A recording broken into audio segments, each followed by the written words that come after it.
శ్రీ విష్ణు సహస్రనామ స్తోత్రం అధిక శ్లోకం.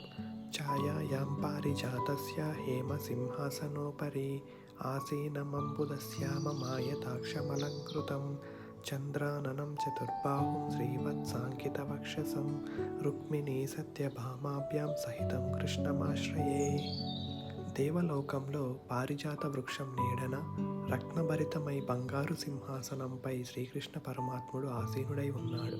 ఆయన శరీరం నల్లని మేఘం వలె నీలి వర్ణంతో ప్రకాశిస్తోంది. విశాలమైన కన్నులు, చంద్రబింబం వంటి ప్రసన్నమైన ముఖం కలిగి దివ్య ఆభరణాలతో అలంకరింపబడి ఉన్నాడు.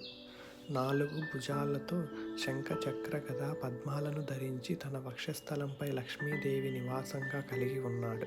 తన 2 దేవేరులైన రుక్మిణీదేవి మరియు సత్యభామాదేవిలతో కలిసి కొలువై ఉన్న శ్రీకృష్ణుడిని మనం శరణు వేడుకుంటున్నాము.